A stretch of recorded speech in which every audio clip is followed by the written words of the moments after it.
Gente, é uma alegria nós estarmos aqui e nós vamos tentar um tipo de conversa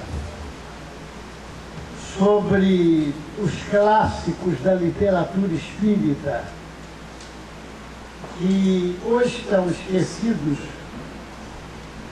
ou são desconhecidos, principalmente pelas novas gerações. Então, alguém aí ouviu falar em Deolindo Amorim? Ouviram?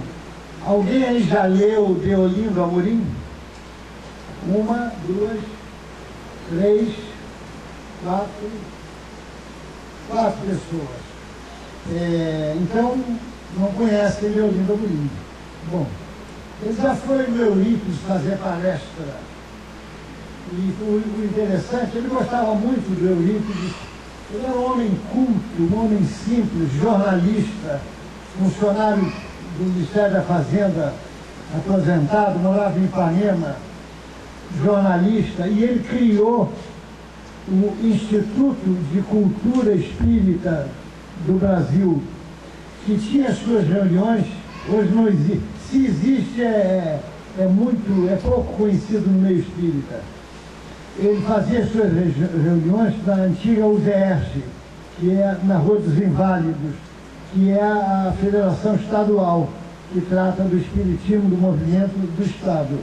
Então era aos sábados, à tarde, e não iam oradores a rigor, iam expositores, mas iam muito mais professores, conhecedores da doutrina, como Milton O'Reilly, como José Jorge, como aquele Gotardo de Miranda, antigo que ainda está vivo, Lauro Mendonça. Então eram aulas que começavam às 2 horas e terminavam às 5 horas. Aulas de doutrina. E eles abordavam temas polêmicos, temas não usuais em palestras. Então, quem gostava de aprender, de instruir-se dentro da doutrina, era uma verdadeira faculdade. Então, Deolindo Amorim foi o fundador do Instituto de Cultura Espírita do Brasil. Ele desencarnou, ele era baiano, nasceu em Baixa Grande, no interior da Bahia, veio para o Rio de Janeiro e desencarnou aos 76 anos de idade. Pertenceu a várias entidades culturais, como seja o Instituto Histórico e Geográfico da Bahia, a Academia de Letras do Estado do Rio de Janeiro e a Sociedade Brasileira de Filosofia. Então era um homem culto, independente do aspecto espírita. Por volta de 1932, ele se tornou espírita, frequentando o centro Jorge Niemeyer, que, se não me engano, é ali no Grajaú, por ali, por aquela redondeza, Andaraí e por ali. Ele frequentou aquele centro, participou com destaque, como nós falamos, do Instituto de Cultura Espírita do Brasil. Então, foi um intelectual a serviço da doutrina espírita. Então nós vamos trazer o pensamento dele, espírita, que vai com toda certeza enriquecer o nosso conhecimento espírita, porque ele, Carlos Embaçaí, Carlos Resine e outros que a gente, se Deus quiser, vai procurar abordar, eles tinham um descortino, uma visão muito densa, muito rica do aspecto doutrinário da nossa doutrina, né? Então, principais obras espíritas conhecidas: Ponderações Doutrinárias, Análises Espíritas, este editado pela Federação Espírita Brasileira, O Espiritismo e os Problemas Humanos, editado pelo ID, além de 3 outros livros que foram coletados, eram crônicas que ele escrevia para diversos jornais espíritas do Brasil, e o Celso Martins, que hoje está doente e está no abrigo Tereza Jesus, lá na Ibituruna, e até tem coisas estranhas, né? Que eu acho que é do mundo encarnado, de prova e expiação. Não é que mandaram um e-mail dizendo que o pobre do homem estava doente, abandonado pela família, estava precisando de auxílio material? Tudo mentira. Tudo mentira. Está bom, está tranquilo, a filha dele levou ele para lá, ele é viúvo, a esposa desencarnou.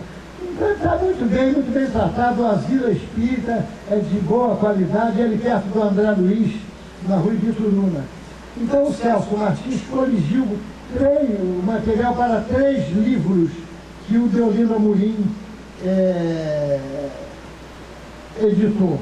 Bom, então ele começa dizendo o seguinte, que tem muitos espíritas que nós podemos chamar de, eu vou escrever aqui só para ilustrar o processo aqui. Será que o espírito dá? Bom, espíritas, vamos botar aqui assim, ó, espíritas. Então, aqui, ó. Ele chamou de aderentes. Quer dizer, são aqueles que aderem, mas não quer dizer que se aprofundem no espiritismo.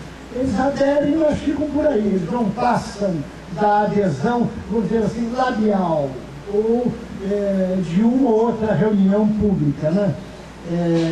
E que é diferente, que a criatura pode aderir ao espiritismo. Não, eu sou espírita, mas não é discípulo, diz Deolinda Amorim. Porque discípulo é diferente. Nós vamos ver a diferença aqui. Então, discípulos, a coisa já fica um pouco mais séria. Então, Deolinda Amorim analisou as características morais do discípulo. Né? Discípulo de Allan Kardec, disse ele, discípulo, na verdade, é aquele que se afina com o mestre, vibra em consonância com ele, esforçando-lhe por seguir-lhe os exemplos. Então, esta que é a característica do discípulo, seja deste ou daquela matéria, deste ou daquele círculo, enfim, daquele caminho que a pessoa queira seguir, né? Então, o discípulo não é sectário, diz Deolinda Amorim. O sectário é uma criatura intolerante.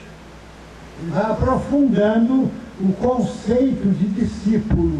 O discípulo não é sectário, porque o sectário ele é intolerante. Não pode ser tido como discípulo, porque o discípulo, que é um dos traços afirmativos que Allan Kardec também mencionou, quando bem compreendido, é aquele que tem a largueza das ideias, a preocupação com o sentido universal da cultura. Ele não se prende a um detalhe, a um ponto da cultura.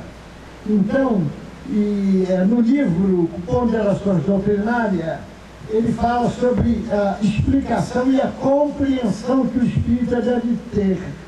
Sempre deve ser meticuloso no trato com os iniciantes, disse Deolinda Amorim. Embora a doutrina seja reencarnacionista, nem todos que batem as nossas portas, as portas das sociedades espíritas, em situações graves muitas vezes, ou ele vem ou para chorar, ou para contar as suas mágoas. Quer dizer, não estão a rigor em condições de compreender prontamente certos problemas à luz da reencarnação. Então a gente tem que ter o cuidado, tem que deixar que a pessoa fale, porque o atendimento fraterno, que é a primeira porta de entrada da criatura que não é espírita no espiritismo, por isso ele deve ser feito não só por criaturas com conhecimento da doutrina, mas criaturas simpáticas, criaturas afáveis, criaturas alegres. Uma vez eu estava na porta do centro, já contei isso, e chegou um rapaz dizendo: escuta, tem alguém que pode me atender? Porque eu estou com uns problemas a resolver. Eu digo, olha, de repente eu posso te ajudar. Ele deu um passo para trás, me mirou de alto a baixo e fez a seguinte pergunta: o senhor é diretor? Eu não podia mentir. Eu disse, eu sou diretor. Ele, diretor não serve. Olha cá, por que diretor não serve? O diretor é complicado, disse ele. Então tem isso, a gente enfrenta todas essas dificuldades. Então o que eu fiz? Eu não me aborreci, eu dei um sorriso, abri os braços. Quem sabe, meu amigo, que eu sou um diretor um tanto descomplicado e posso te ajudar. Pronto. Porque o problema não é trazer o adversário, não é ir de encontro ao adversário, é trazer o adversário para o nosso lado, transformá-lo em nosso amigo. Aí na mesma hora ele mudou, eu passei para um companheiro, que eu tinha uma reunião, o companheiro conversou com ele 2 horas, quando terminou, que ele foi embora, sentiu-se mais aliviado. Claro que ele saiu aliviado. O companheiro disse, olha, fiquei conversando com ele, olha, ele saiu bem, mas eu estou com uma dor nas costas, estou com um problema aqui, eu não sei o que é que ele me deixou, viu? Mas ele saiu. Então, gente, o espírito, ele tem essa obrigação. O esclarecimento deve ser muito prudente, sempre compreensível. Pois é inútil e às vezes até contraproducente começar falando logo em resgate, dívida do passado, karma, reencarnação, não é? E se a pessoa está aflita, completamente por fora, você vai jogar isso em cima dela, ela não vai entender nada. Então quem chega na casa espírita, muitas vezes, para pedir socorro, é uma criatura arrasada, é uma criatura que está sofrendo. E a gente tem que primeiro dar colo a ela.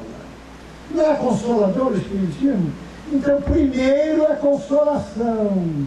Depois, aos poucos, pega ela pela mão, o elo de ligação e de confiança da criatura que não conhece nada e que chega à nossa casa, e o centro espírita, e por consequência a doutrina espírita, é aquele que o atende. Então nós podemos dar o nosso telefone, nós podemos conversar, tomar o telefone da pessoa, estreitar os laços. Olha, tem uma moça lá no centro que ela ganhou a encarnação, eu acho, só com o gesto que ela fez às 2 horas da madrugada, que eu, com toda certeza, não faria, não aproveitaria a oportunidade. Você imagina uma criatura ligar para o teu celular a cobrar 2 horas da madrugada? O que vocês vão pensar? Que é sequestro, latrocínio, alguma coisa. Então ela, como é uma pessoa mansa, uma pessoa branda, pacífica, já incorporou essas virtudes ao seu espírito, ela disse, meu amigo, o senhor vai me perdoar, mas o senhor ligar para uma casa que o senhor não conhece a pessoa, às 2 horas da madrugada, a cobrar no celular, não é muito direito. O homem falou, não, se a senhora não me atendeu, eu vou me suicidar. Eu peguei o seu número aleatoriamente no catálogo, ligou, ficaram conversando 2 horas. Naquele mês ela teve que arrumar dinheiro até catar as níqueis para pagar a conta do celular, mas salvou uma vida. Olha só, gente. Olha a essência consoladora, dinâmica do espiritismo. O espiritismo, a recepção do centro espírita não pode ser uma recepção triste, não é? Como vai? Boa tarde, boa tarde. Não, a recepção tem que ser alegre, festiva. Boa tarde, meu amigo, entre, um sorriso. Ninguém escapa ao sorriso, não é? A pessoa já vai se sentir confiante, acolhedora, não é? Porque eu ouvi dizer que nos céus, onde a alegria passeia, não há santos com neurose, nem anjos de cara feia. Todo mundo com um sorriso nos lábios, não é? Então, a pessoa vai atrás de um conforto, gente. Vai atrás de solidariedade.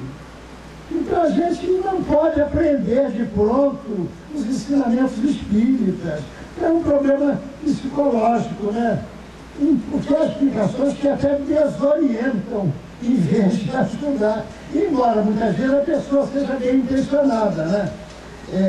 Então a pessoa diz, eu estou aqui porque minha mãe morreu afogada, de repente. Olha, minha senhora, é a lei de causa e efeito. A senhora, por favor, é o karma. A senhora não sabe, espiritismo é isso, é causa e efeito. Se ela morreu afogada, 50 anos de idade, deve ter afogado alguém. A senhora, por favor, tenha paciência, a mulher não volta mais.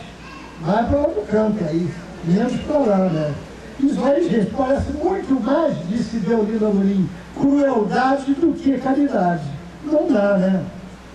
Então há pessoas, os aderentes, que chegam a estudar a doutrina sinceramente e meticulosamente, mas apenas por interesse intelectual. Tem gente assim, não é? Tem gente que conhece todos os livros, já leu tudo, mas não sai da poltrona de casa. Não sai para não pegar golpe de vento, para não pegar calor, não pegar frio, não pegar violência. Então a criatura é um aderente da doutrina apenas por um interesse intelectual.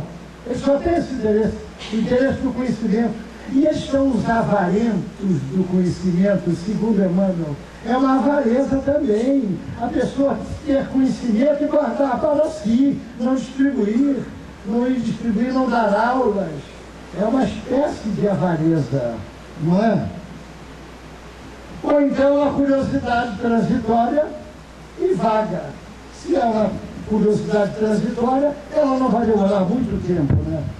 Então essas pessoas não apreendem certas facetas, certas sutilezas inerentes à orientação de Allan Kardec, disse Deolino Amorim. Então, gente, na vida escolar, por exemplo, muitos antigos alunos continuam sendo discípulos de seus mestres pela vida e fora. Daí a diferença entre discípulo e aluno é diferente.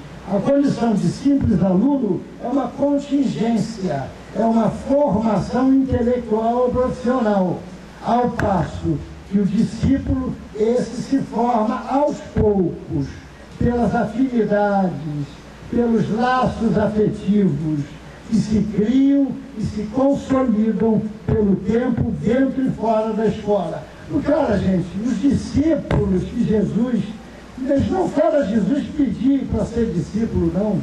Eles foram escolhidos. Eles foram escolhidos por Jesus.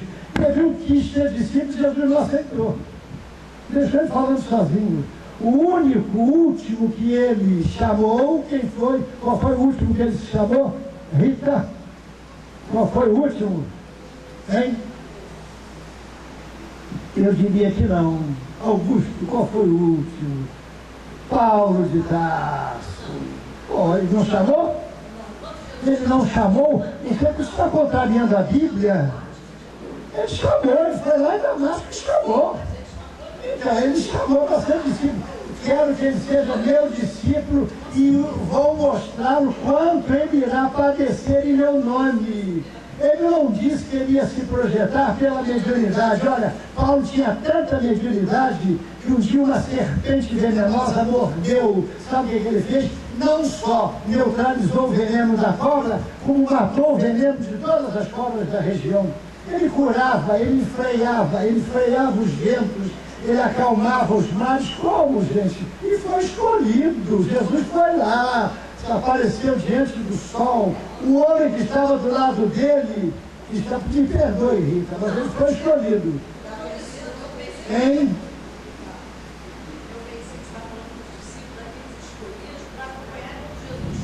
Não, um pouco além, não ampliei o processo. Ele foi, não errou. Você ficou num ponto, não está errada. Mas ele foi um discípulo, com força da verdade, eu sou obrigado a dizer que realmente ele foi um discípulo. E o último escolhido por Jesus, e eu vou ensinar o quanto ele deve padecer em meu nome. Então a pessoa pensa que pelo fato de ser Chico Xavier, de ter mediunidade, toda gente. Olha, quando eu me tornei espírita, não faz muito tempo, quando eu me tornei espírita, a pessoa botou um papel branco na minha frente e disse: você vai psicografar. Eu comecei a pensar em quem eu ia psicografar. Emmanuel, Dr. Bezerra de Menezes, André Luiz. Eu ia querer José Maria João, que eu não conheço, não. Eu só queria gente boa. Mas aí, com o tempo, eu fui vendo que o Chico psicografava esse povo, mas pagou um preço, gente. O Chico pagou um preço. Um dia ele foi fazer, vou contar porque o Álvaro não conhece essa história, por isso vou contar. Um dia ele foi na casa de duas irmãs. Olha, Chico, no nosso aniversário você vai lá comer com a gente. No nosso aniversário você vai lá tomar um chá com a gente. E o Chico foi. Chegou lá, tinha uma pequena refeição, uma farofa, aquilo tudo. Quando ele olhou, tinha uma baratinha viva dentro do prato dele. Antes que ele tomasse alguma atitude que pudesse humilhar as moças, Emmanuel apareceu, sempre Emmanuel, e disse: Chico, vê lá o que você vai fazer. Vai humilhar as moças? Aí o Chico comeu a barata. Você vem comerinho, claro, quem quer ser médium ilustre, comerinho, né? Aí ele dizia: meia hora depois eu não senti as perninhas dela na minha garganta. Olha que beleza. Então é o preço que ele pagou. Então, quando eu vi isso, eu digo: eu pagar esse preço negativo, vai embora. Que preço nada eu vou pagar? Como ele estava cheio de papéis no bolso, né?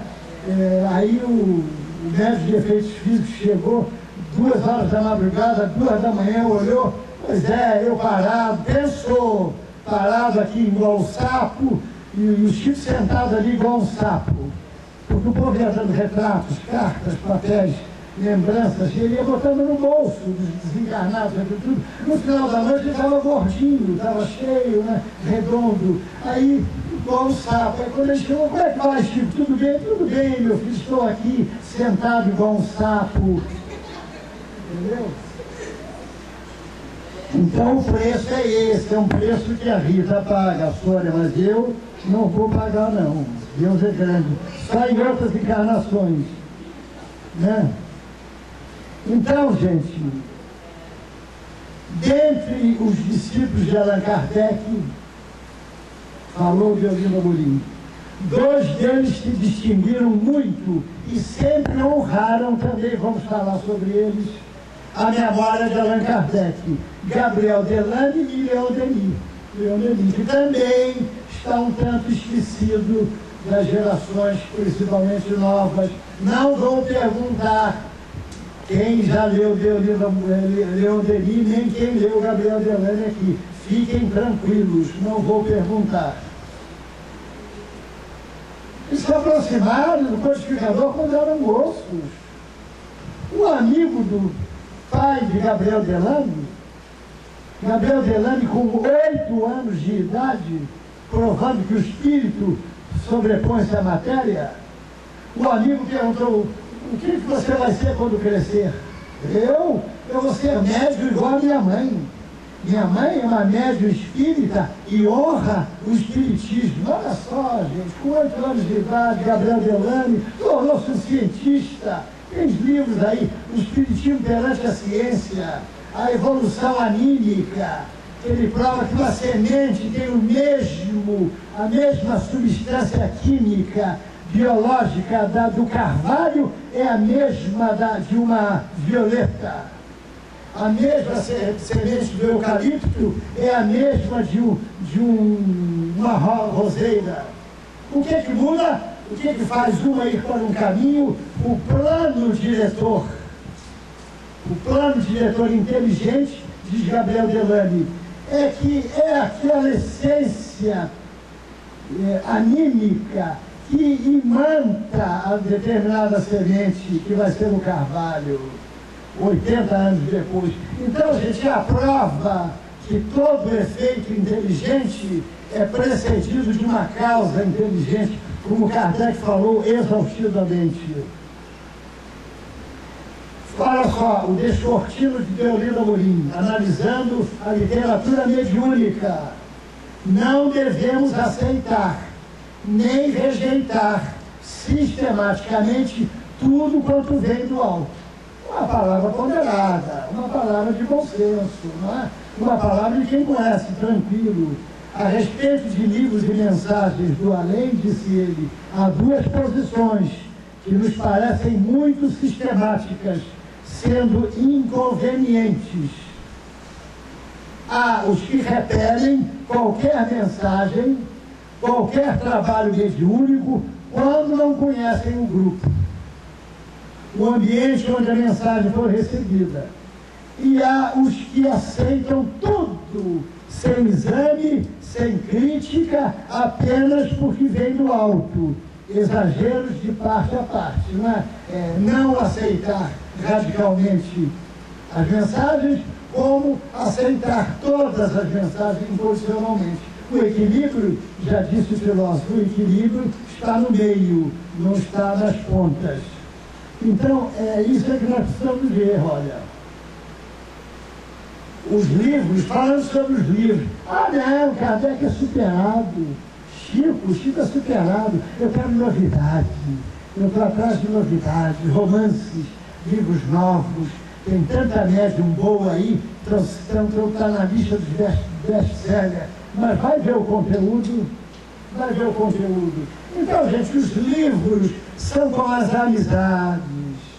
É claro que é sempre bom fazer novas amizades, mas não se deve desprezar o patrimônio das velhas amizades, que são os velhos livros. Foi a comparação dele, né? Nós vamos desprezar Shakespeare, nós vamos desprezar, por exemplo, Machado de Assis, José de Alencar, não é? Então, os verdadeiros amigos não se trocam como se fossem roupas ou objetos materiais. Os falsos amigos, sim, como disse Padre Antônio Vieira, os falsos amigos são como as formigas, não procuram celeiros vazios. Eles sabem onde estão os conselheiros. Os livros, em muitos casos, fazem lembrar. Há livros antigos que continuam a ser fontes valiosas, apesar do aparecimento de livros novos. Sabedoria do Evangelho, do Carlos Pastorino, que a Sônia conheceu, olha aí, em que não sabemos por que a família não deixa editar mais. Só eu tenho cópia dos 8 livros. Então, é uma excelência de livro, não é? Aquele técnica da mediunidade, que é o lado científico, ligado com a física, que Carlos Pastorino, saindo até do seu estilo, ele editou. Poucos conhecem esse livro. Então são livros valorosos demais. Aqueles livros de Vinícius, Pedro Camargo, que a FEB editou, não é? São livros valiosos, mas o povo não, está aflito, o tempo corre, eu quero novidades, entre aspas. Então a pessoa vem numa reunião onde tem um médium que recebe noticiário do além, basta o médium falar uma palavra, eu observei isso, eu constatei isso lá no Eurípides, ou falar um dado que não bata com o tema, com a pessoa que ele está ali à procura, para ele se decepcionar. Então, gente, a visão dele não era no espiritismo, era no médium. O médium decepciona, ele afunda, ele cai, ele abandona o espiritismo. Ele não estava firme na doutrina espírita. O valor de uma obra não se afere pelo tempo, disse Deolindo Amorim, mas pela exatidão das ideias. Nem tudo, portanto, é velharia, não é? Tem muito livro antigo, muito bom. Nesse particular, distingue-se muito bem 2 hábitos de leitura. Em primeiro lugar, o hábito daqueles que fazem questão até de desconhecer o que aparece no mercado de livros, porque se apoia exclusivamente nas obras que possuem. Para uns, eu conheço uma criatura que diz, para mim o único livro que existe é a Bíblia. A Bíblia. Santo Agostinho tinha preocupação, tinha medo do homem de um livro só. Realmente o homem de um livro só, a gente deve ter preocupação com ele, né? Não é um pesquisador. Em segundo lugar, aqueles que na preferência, às vezes exageradas, somente pelo que é novo, como que fazendo pouco caso de tudo quanto já existia antes. Então veja o bom senso, o equilíbrio de entendimento, de análise do nosso Deolino Amorim, né? Não é assim que se desenvolve e solidifica o lastro cultural, disse ele. Quem se habitua a ler apenas novidades, por ser mais impressionantes, está sujeito a ser levado a enganos e decepções desconcertantes. Então podemos concluir que nosso ilustre Deolindo era uma palavra lúcida, equilibrada e continua sendo até hoje com relação ao entendimento, ao critério que nós devemos ter. E, gente, o critério do espírita é o critério de Allan Kardec. Allan Kardec selecionava, olhava, mandava as perguntas para vários lugares, recebia e via o consenso. O consenso. Médium que traz ideias novas sozinho, tudo bem. Temos que fazer como Kardec, colocado de lado. Até prova em contrário, é uma opinião pessoal dele, do médium e do espírito. Kardec falou isso à saciedade na Revista Espírita, em Obras Póstumas e A Gênese. Então, gente, as nossas atitudes contra o espiritismo têm dois tipos de espíritos. Atitudes, vamos botar aqui, ó, atitudes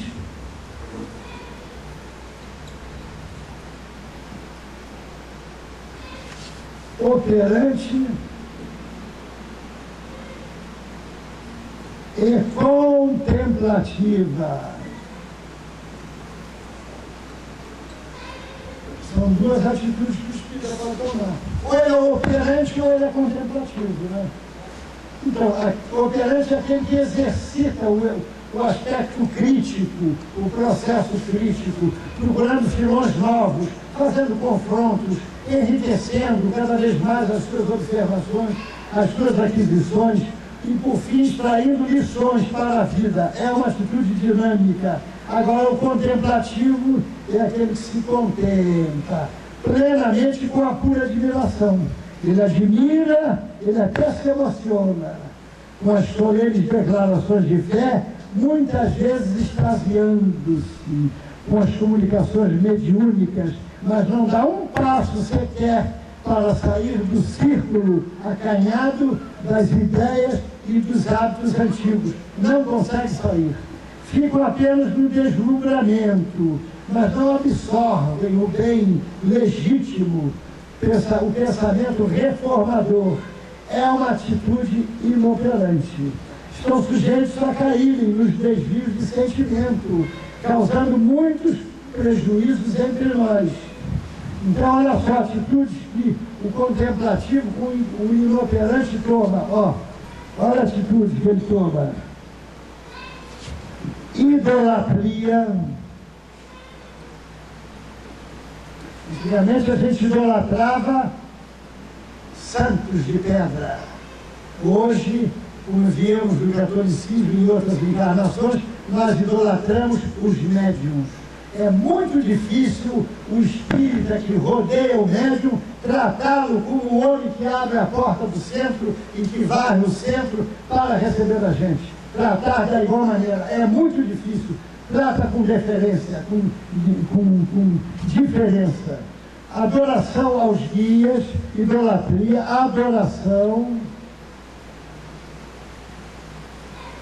aos guias. Eu só faço o que o meu guia mandar. Não é? E endeusamento de médiuns. A criatura endeusa os médiuns. É uma atitude que revela a ausência do senso crítico. Quer dizer, não esquecer que essas posições aqui, gente, não é problema da doutrina, não. É problema da criatura. É problema do movimento espírita e não do espiritismo em si. Então, nosso amigo avalia os fenômenos, as tendências mais aprofundadas.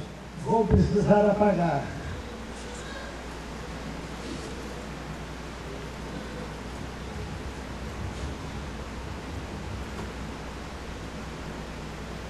Gente, não perca a paciência que está acabando, gente. Então, olha, são as tendências mais arraigadas. Existem aqueles que são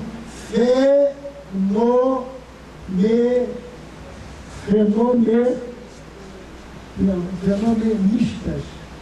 Quem são eles? São adeptos do fenômeno, né? Então eles se interessam apenas pelos fenômenos, não dando a mínima importância aos princípios doutrinários. É um caso. Outro caso, o racionalista. Tudo isso foram análises feitas, né, pelo nosso professor Deolino Amorim. Os racionalistas é que só vê o lado racional, frio, não vê o sentimento, não vê o coração.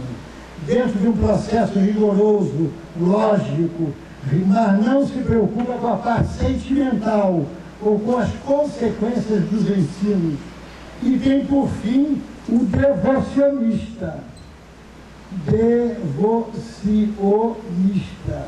São 3 tipos de espíritas que Deolino Amorim classificou. Então, o fenomenista, olha só, gente, o devocionista faz do espiritismo objeto de devoção, desinteressando-se completamente pelas experiências objetivas e pelo raciocínio analítico. Ele é devoto e acabou. Então, bom, vamos ver os fenomenistas agora explicar. Olha, eu conheci uma pessoa que ele guardava na sua agenda nome e endereço de médiums, e telefone, se possível, médiums de efeitos físicos. Ele ia onde fosse, e pegava avião, ia para Brasília, ia para Goiás, porque ele queria, olha, e tem outros que são coloquiais, são os espíritas dos banquinhos, 2 banquinhos, eles preferem 2 banquinhos, um dele que ele vai sentar, e do espírito que senta no banquinho ali com o médium que senta com o espírito, com todo respeito ao espírito, pelo amor de Deus, viu? Que está ali. Mas eles adoram fazer consulta, é coloquial, gente. Será que o namorado da minha filha presta? Será que a prova que ela vai fazer, o vestibular, ela vai passar? O senhor não pode dar um jeito, não pode dar um empurrãozinho? E os espíritos ficam lá fazendo o que pode, meu Deus do céu. Eles não sabem dizer não. Eles não sabem dizer não, porque eles vieram das tribos, lá da África, que nós sequestramos, que nós arrancamos. Então não pensem que menina do vento lá, e essas bolas de araqueto, não sei o quê, foram princesas lá na África, arrancadas brutalmente das suas tribos, colocadas nos navios negreiros e trazidas para cá. Então, isso foi o Chico que falou. Desencarnadas continuam na atmosfera psíquica nossa, esperando as nossas ordens. Eles só sabem servir, eles são humildes, e a humildade deles é para servir. Nós ficamos esperando que a gente dê as nossas ordens. Então eles não sabem dizer não, porque querem nos atender sempre. Então tem aquele fenomenista que adora um banquinho. Onde é que tem? Lá vou eu. Pode ser a hora que for, 4 da manhã, 3, Austin, Morro Agudo, não importa, Nova Iguaçu. Agora, para estudar onde aqui, do lado da minha casa, quanto tempo é? 2 horas é muito, vou me cansar. Aí não vem, não estuda, não aprende. Gente, o princípio central da lei de Deus qual é? Qual é o princípio central da lei de Deus? Um doce para quem acertar. O princípio central da lei de Deus, gente. Nós estamos aqui para evoluir. Eu não faço a pergunta que a deusa Nogueira fez lá no centro. O espírito, quando acorda, o que ele tem que pensar? Que dia feio, vai fazer calor de novo. Não aguento esse calor mais. Criticando a natureza, criticando Deus. Bem que podia chover um pouquinho. Olha lá, aquele traste é o marido, com aquela bronquite crônica. Sempre falei para ele parar de fumar. Ele não parou, olha o resultado aí. tem que fazer o almoço, acabou o almoço de hoje. Então o espírita pode ter esses pensamentos, gente. Isso é pensamento de materialista. O espírita tem que pensar, graças a Deus, mais um dia que eu tenho 24 horas para progredir, para aprender, para melhorar conhecimento para o meu espírito, porque o que fica é o espírito, o corpo vai ficar embora. Olha, nós atendemos na reunião mediúnica um carnavalesco, semana passada, carnavalesco de escola. Teve gente que viu, teve gente que conheceu, e todos pegaram o nome dele. Não vou dizer o nome dele não, viu, gente? Mas era um carnavalesco, desfilava. Olha quanto tempo ele demorou da desencarnação dele para ele tomar ciência de que tinha morrido. Por acaso fui eu que atendi e que falei que ele tinha morrido, mas eu até me apressei um pouco, mas não fiz igual aquela senhora não, que o ideal dela era doutrinar. E o dirigente disse, olha, vai com calma, não diz que o espírito morreu de pronto, de repente ele está com dor no fígado, está com fome, não sabe que morreu. Prepara uns 15 minutos, aí ela foi para casa, leu o que podia ler sobre o tema, aí está doutrinando o espírito, preparando ele, entre aspas, para dizer que ele morreu. 15 minutos depois ele disse, e aí, meu senhor, eu posso dizer a ele agora que ele morreu? Ele atrapalhou tudo, o homem deu um grito e saiu do corpo correndo do médium, né? Porque tem os coloquiais, eu falei, né? Teve um aqui em Leme, o Chico foi entrar no banheiro, que não aguentava 12 horas atendendo o povo, foi entrar no banheiro, entrou uma com ele e fechou a porta no banheiro, naturalmente fazer a consulta. Agora ele é meu, me pertence. Então os fenomenistas, os coloquiais, os fenomenistas, quando eles não encontram o médium, eles desanimam. Não é, fulano? Não tem ido mais ao centro? Não, acho que o médium morreu. Eu não estou vendo mais ele lá. Eu acho que ele morreu. O centro agora, acho que aquele centro está ficando fraquinho, e vai embora. Então, gente, não tem um embasamento doutrinário, não é? Então o fenomenista é assim, ele assiste a palestra e dorme. Mas se você vai falar com ele que ele dormiu, ele diz, não, eu não dormi, eu desdobrei. Eu estava desdobrado, eu assisti a palestra toda. Mas se você olhar para ele, ele está lá com aquele beiço caído, babando, né, com o olho fechado, dormindo, né? Olha, a gente sabe quantas pessoas nós temos catalogadas no nosso atendimento fraterno? Umas 2.500. Vocês já imaginaram se 50% ficasse frequentando o centro? Não dava. 1.500 pessoas, 1.750 pessoas, não ia dar para frequentar o centro. Então a gente vai atrás de fenômenos, gente. É gente que vai atrás de cura. Não, eu quero um lugar que mude a cabeça do meu marido, que ele é inconveniente. Eu quero um lugar que mude a mansa cabeça da minha filha, que só vive com aquele chiclete na mão, com aquele interfone ouvindo rock. Eu quero um lugar que mude a cabeça do meu filho, que só pensa em skate e botar o rádio no último volume. Não encontra, porque não vai mudar mesmo. Porque ninguém muda ninguém, aí ele vai e fica igual aquele lampo da luz, vai batendo de centro em centro até encontrar, só que não encontra um que o atenda nessas condições, não vai encontrar nunca, né?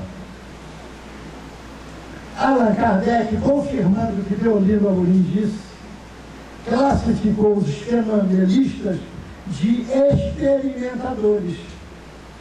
Creem pura e simplesmente nas manifestações. Está lá no livro dos médiuns.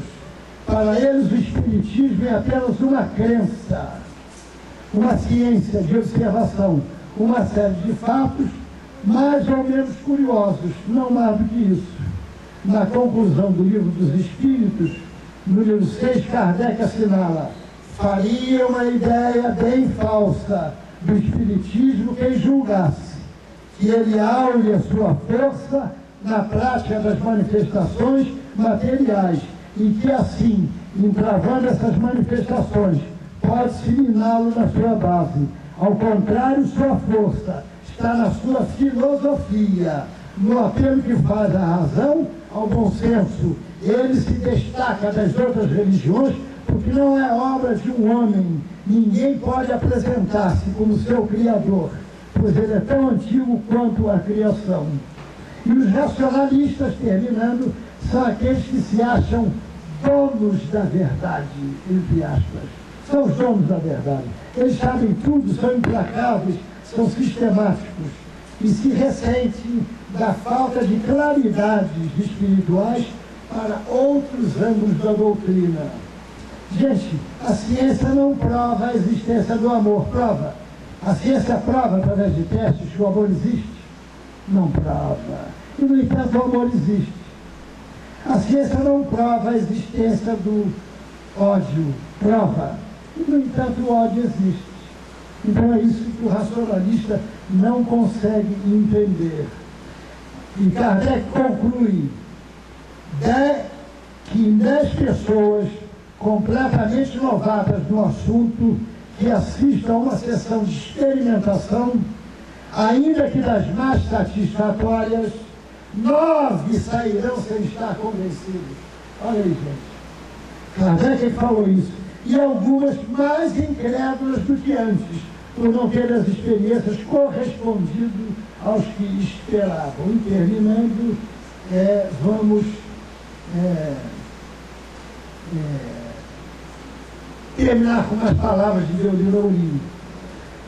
Explanando a respeito da importância da cultura espírita, Deolino Amorim disse: é por falta de cultura que muita gente ainda vive no meio espírita com a ideia do pecado, como se ainda estivesse vivendo na Idade Média. É por falta de cultura que certos chefes de grupos se transformam em oráculos dentro dos grupos e passam a pontificar como se fossem verdadeiramente iluminados. É por falta de cultura, em suma, que se forma a obediência passiva dentro de muitos círculos, onde não se analisa, não se discute, mas apenas se escuta religiosamente a palavra do guia, que tanto pode ser um espírito ou uma pessoa física. A idolatria é sempre a mesma. Tem coisa mais bem dita do que isso, minha gente? Mais bem colocada do que isso? Então, o Espiritismo, gente, também palavras dele, requer adeptos convictos e não constrangidos. Porque o Espiritismo, gente, não é a doutrina do não. Não se pode fazer isso, não se pode fazer aquilo, se fizer isso é pecado, se fizer isso Deus castiga. Não. É a doutrina da responsabilidade. Você pode fazer qualquer coisa, mas a responsabilidade, o ônus é seu. A semeadura é livre, mas a colheita é obrigatória. Obrigatória. Então, gente, não precisamos santificar os espíritos, nem muito menos colocar os médiuns no pedestal da idolatria, para que possamos receber comunicações proveitosas. Então, gente, eu termino dizendo o seguinte, que Carlos Embaçaí disse o seguinte para o filho: meu filho, sempre que você for falar, conte alguma coisa engraçada no meio, que vai que tem alguém despertado que ainda não dormiu, e ele vai dar uma gargalhada sonora, e com isso vai acordar os que estão dormindo. Então, gente, eu vou ficar por aqui, porque o pastor estava fazendo uma prédica muito bem feita e com entusiasmo, e um erudito, um escritor inglês, estava assistindo e gostou muito das palavras do pastor e disse: quando terminar vou dar $20 na sacola quando passar. Mas ele foi se estendendo no tempo, e ele foi vendo as pessoas exaustas, bocejando. Ele falou: olha, eu não vou dar mais $20 não, vou dar $10. E ele continuou falando, ele falou, olha, vou dar $5. Ele está falando muito tempo. No final, quando a sacola passou, ele meteu a mão, tirou 10 centavos e guardou para ele, né? Então, com isso, eu encerro as minhas palavras fazendo a nossa homenagem, a nossa gratidão a esse espírito de escola ilustre que nos ensinou muito. E procurem, por favor, pelo menos esses 3 livros espíritas: Análises Espíritas, Ponderações Doutrinárias. Tem os outros também, mas esses 2 já bastam para que a gente enriqueça o nosso conhecimento espírita. Muita paz, muito obrigado a todos.